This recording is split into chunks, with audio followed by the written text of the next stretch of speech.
Please tell me what else was there to do. Yes, I was used in CIA black budget operations, many of them of a military nature. I was a mind control victim in these same black budget operations, and I was used as a propagandist by the CIA to help bring in the New World Order.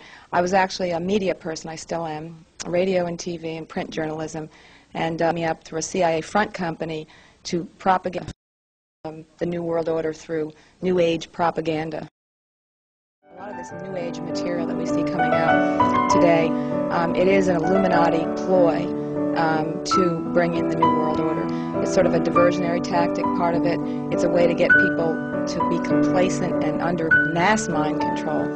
And that involves a lot of the trance channeling, all those sorts of things. It's a way to sort of lull people into a false sense of security based on a false spirituality. I've been under very severe harassment pretty much for the past 4 years, since 1994. And interestingly enough, 1994 was the time at which I started to speak out, not publicly even, but just to tell people some of the things that I'd been involved in. What did you start saying? About what? In 1994, what did you start saying that created... Okay. Well, it was something, I think, about breaking my programming also. But when I broke my programming, which means I started to remember that I had been programmed, that I was leading a double life, in essence, for a number of years, many years. But when you break your programming, they'll do whatever they have to do in order to make sure that they re-recruit you, or they can stop that from happening. So if they can't stop you from remembering, they hope that they can stop you from speaking. There's so many different organizations that are affected with mind control that we cannot be misled into believing that it's just one particular group of people or another. We can't even say that this is Democrats or Republicans. No. This has nothing to do with party lines. What it has to do with is a New World Order agenda.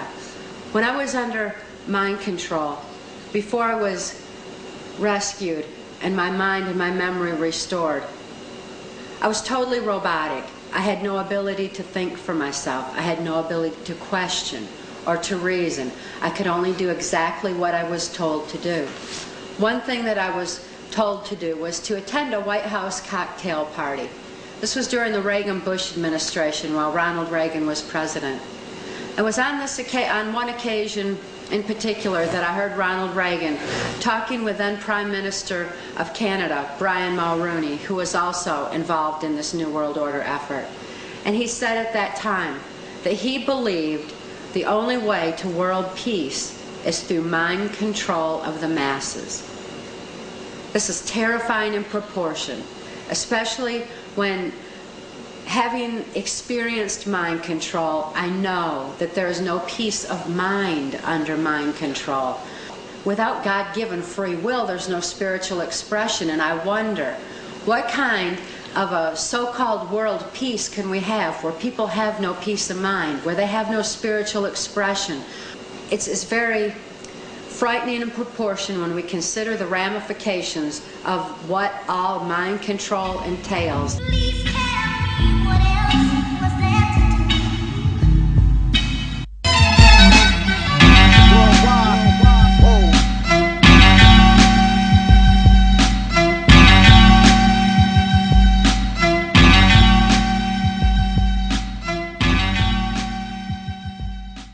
Dr. Green had electrodes on my body, including my head.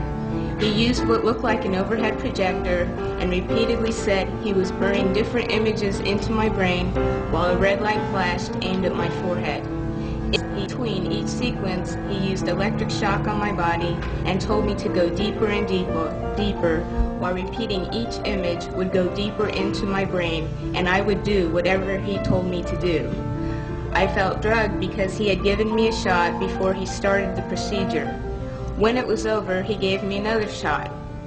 The next thing I remember, I was with my grandparents again in Tucson, Arizona. I was 4 years old.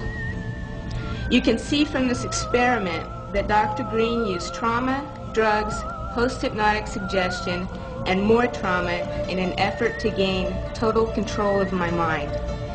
He used me in radiation experiments both for the purposes of determining the effects of radiation on various parts of my body and to terrorize me as an additional trauma in the mind control experiments.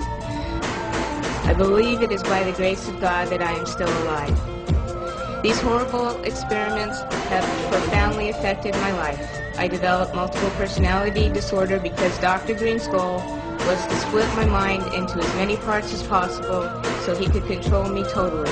He failed, but I've had to endure years of constant physical, mental, and emotional pain, even to this day.